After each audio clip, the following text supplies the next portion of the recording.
Hey, Sonic, I know you're gonna scrape me in NRS games, but I don't. But I'll rather. But I'm serious. I'll rather play training mode. At least I could restart. This one is the same as training mode, but it's like a lot slower. So, GG's.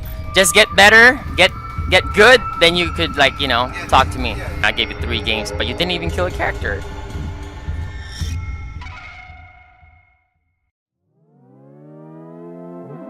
The game's been out, what, 4 weeks? And it's already kicked off with what could be one of the best rivalries in fighting games. Some furry savant who is incredible at pressure-heavy fighting games, and a highly abrasive Evo champion who manages to make enemies out of newborn baby kittens. Going into it, I thought the skill disparity between me and them would be so big that I wouldn't be able to take anything away or be able to comprehend what was going on. But to my surprise, I was fine. And in being fine, I make a few parallels and analyses and give some thoughts on what we've seen for 4 weeks into the game, essentially. What happened? Well, if you've not seen it, maybe you should, but if you have, we can start the show. So the first one is fchamp's fuzzy god is crazy. Like it's fucking rope-a-dope in a rave. Like, you should chill the fuck out. Imagine teabagging whilst getting punched in the face. That's basically what fchamp is doing while he's blocking, and that's probably the result of eating too many mix-ups over the years, and I guess it's something we can all work on and improve, even if we think there's nothing left to do.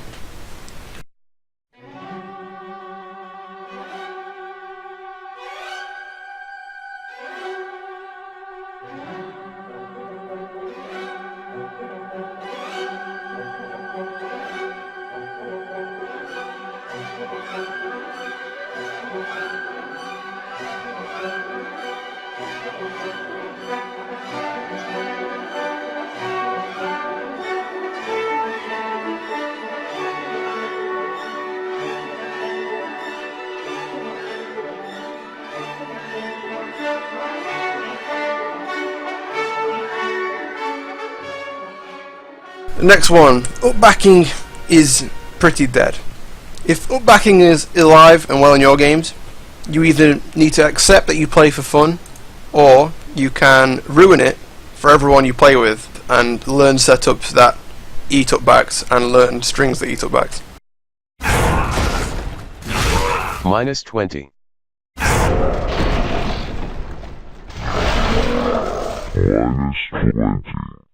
And I already knew that fchamp is a really strong backwards moving player, but you don't really realise how good of a player he is at doing that until you get to see it in action for such a long set, even if he got his ass handed to him.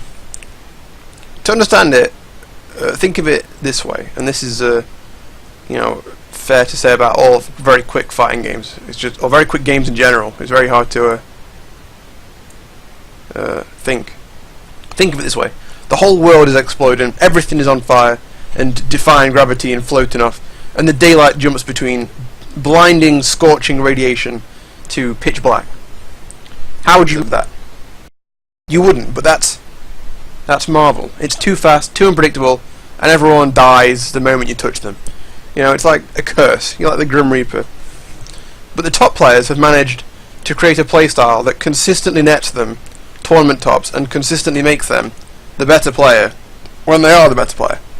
It may be random and cheap, but the cream still rises. Wait a minute.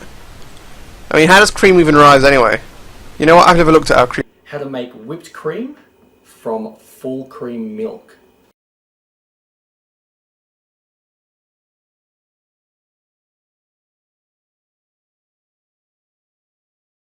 Now this should be pretty close to whipped cream. Well, anyway, cream still rises. A good question is, how can you consistently not get randomed out? So the answer is, pick your good options. Shut the fuck up, because you'll have a big long list of things you want to do and things they want to do. And at the top of that list is raw jumping or an air dash hit and land your 7k combo into a setup. And at the bottom, it'll be fucking super jump away like a pussy, pressing roundhouse to get 800 damage, or something like that. And then you know, fill the list out, whatever's in between. Some might be more reliable, some might be hard to deal with, but the really big thing is how much risk is involved in going for each option or covering their options. So if you can find a low risk, high reward option, you basically have found something you can spam all the fucking time. And that's what allows for consistency in random games. And this is my parallel. The low risk, high reward option that exists in both games. Melee is also very fast. It has a similar spacing game where, you know, everyone moves really fucking quick. You can jump and block and whatever the hell else. And because of that, it has a very elegantly named, you know, thing to do called run up, shield, wave dash back. Or sometimes you just see run up, wave dash back. The idea with that is to bait people, because their high risk, highest reward option is to short hop nair and get whatever follow up. The two ways the guy doing the short hop nair can do a short hop nair is to commit to a really long one and, you know, read the wave dash back, the safe option, or to hit them right on the noggin.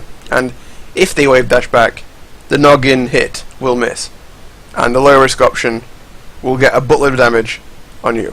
So, you know, balance that on a scale. What do you want to do? Do you want to fucking play like a maniac and play the high risk, high reward, or do you want to play safe? Because sometimes it doesn't work. But if the nair running risk guy overcommits and the other guy just attacks the space that you're about to come through, they'll get hit in the face and look like a downs. So those two ways to move forward and hit them are both risks. Instead, the small backwards movement exists as a low risk, high reward tool for everyone. As when it works, you're getting something for nothing, and if they don't take the bait, you've just given a tiny bit of screen instead of half your life bar. You know, it's a pretty good deal. And as such, the parallel is here. Armada and fchamp are both really good at that, and their characters are synergized to this playstyle. As if the other player doesn't want to move forward, Dormammu will build the blue flames and rose gardens, and Peach will gather turnips from her garden. Try and guess whose garden I want to get in more. It's Dormammu's, because I've never seen the type of garden associated with the culture of flaming skull magicians. If you have, please call this number and tell them all about the skull flame magicians gardens, because you know, I'm sure the people at Pom Bears are very interested. You know, that option, that low risk, high reward option, is obviously, because it's so prevalent and such an effective way to do something, a smart player, they'll evolve. And it's called fchamp out in the first to 10 exhibition. Just overreach everything, do everything, go in on everything, fucking triple air dash. Who does that? Those are all pressure resets. He could fucking challenge any one of those, and he doesn't. Madness. This is the round starts for all 13 or 14 games. It's basically Raccoon Bullet Tag, or Raccoon Bullet. The little pause that active tag causes gives Sonic the time he needs to work out what to do next. Whether or not the bullet, to acknowledge whether or not the bullet hits and puts him in lockdown, or whether he's jumped over it or something, you know, something along those lines. And because he's pretty much on the other side of the screen every single time, the Raccoon is safe. He's not going to eat any damage for it. For sonicfox, it's an immediate route into momentum and pressure. And what I can say is sonicfox was impressive to win, but I didn't really take anything away from what I saw from him. I feel like, I mean, maybe if I watch it again I will, but to me his playstyle is very aggressive, buttons all the time, buttons everywhere, and that makes sense because of all the games he's known for and enjoys, that's what you do. Endless button tight frame traps that set up high-lows, and with the knockdown repeat the situation. You know, Jeddah, cheese wheel, tag, mine, high-low, win, repeat. And for Jeddah as well, he's not a character that does particularly well moving backwards. His jump fierce is kind of awkward to get right as a move. It's not. He doesn't give him an over the head move like a Dante sword or a Haga pipe or a Ghost Rider whip. It's a move that's designed for Jeddah style of play, of moving forwards and being aggressive. Anyway, the cleverest thing I think I saw that maybe impressed me most about sonicfox was his ways of opening up fchamp's fuzzy guards, which is crazy, really. Like, he's reacting to his guard, but considering the guy seems completely oblivious to the idea of reactive neutral, and instead opts to just go ham, it worked, and it's okay, I guess, whatever, sure, but he seems fucking crazy. He seems like a crazy person. But then he's reacting to the guard of the guy. Like, what? What are you doing? Like this clever little stall with Jedda's forward dash. He extends it, getting the air button really late. He essentially feints the empty dash low. And when someone's guard is as rope-a-dope fucking rave as fchamp says, even Jedda, who looks like the slowest high-low mix-up character in the game, is opening people up in an effective manner. I mean, what else is there to say about sonicfox? It took him 4 weeks to find these incredibly effective setups, and as a result, in places it seemed like a casual day in the office of sonicfox. Get the lockdown scenario, repeat, recycle, melt players. fchamp tried upbacking in places, and it just never worked out for him. Those are real setups. Do not fuck with savant autists. So that's something for players who are trying to improve their game to look out for when making a setup. Can they upback out of it? Because upbacking doesn't start around 4 frames, 5 frames. It doesn't start around 5 frames. It doesn't start around 6 frames. It doesn't start around 7 frames. Thanks to the tool assisted guy for making these and completely science breaking all of the game he touches. It's good for everyone that wants to find them. It's good for all the competitive players, and it's good for the future of most games that have a serious side to them. Anyway, speaking about really strong fucking options. Hello, I am slow. The game has been out for a long time now, and Reality Stone has been spammed across time and space and soul and mind and whatever the other one was. But, I bet you're all wondering, says the man who's slowpoke in this, wondered why it's so spammable. And well, I can answer that. So take Ultron. This is Ultron. Classic 8-dash character. You can go all the directions the moment he gets in the air. And this is Ryu, Mr. Average Man. Because of Ultron's 8-dash, he becomes an immense threat within around this range of the screen. Because he can cross you up, he can hit you straight in the face, he can dash up low, he can try dash into the floor and empty low, or he can try dash high with a short. Or he can dash down in place and just see how you're reacting to being in front of the world's shiniest sardine can. Blinding. Bedazzling. Incredible. Anyway, on top of all those options that Average Man Ryu could possibly have to react to if he stubbornly remains in that spot, Ultron can also delay everything he does to throw off Ryu's timing of reaction to the jump by pressing the buttons later or super jumping and just fucking with the angle completely.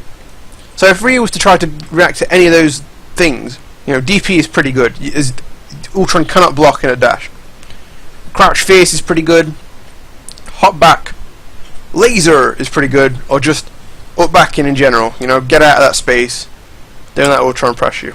But those are the decisions that Ryu player should be making, or in older Marvels you could call an assist, I guess. But all of those options have a level of risk associated with them to cover Ultron's options.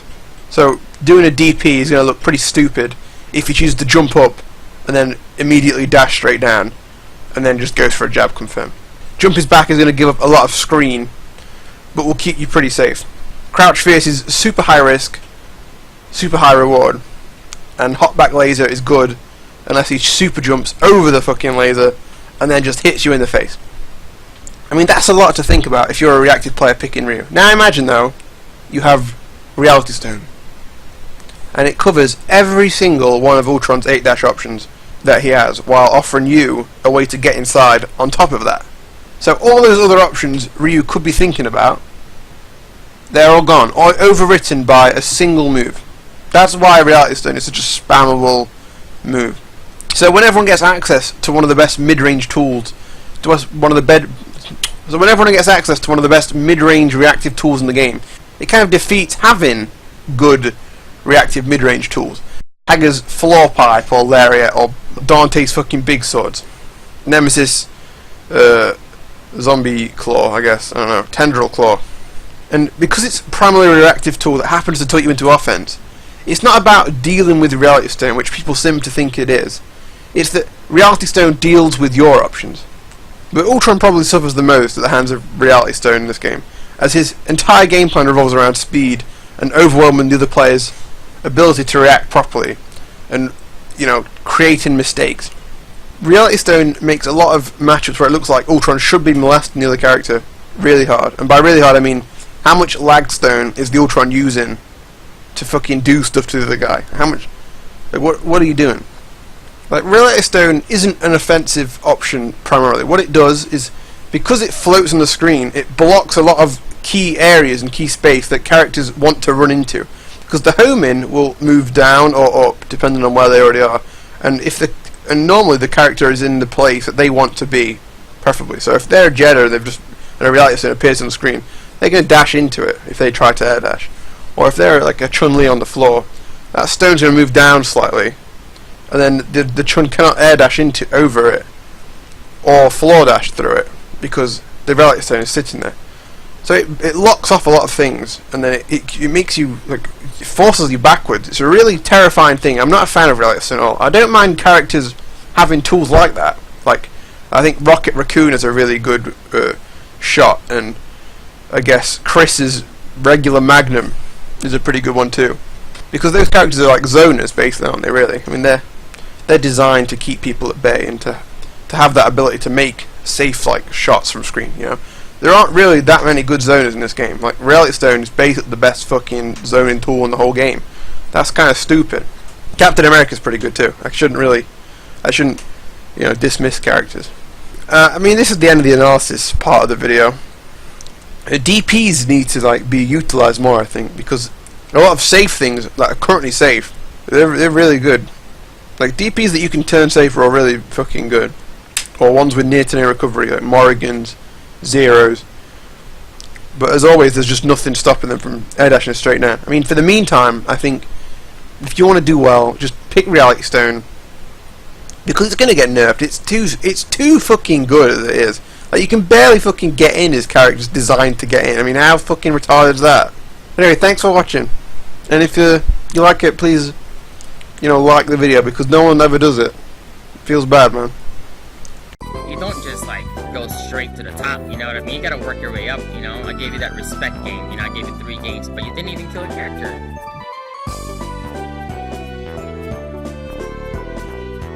GG's. Just get better, get good, then you could, like, you know, talk to me.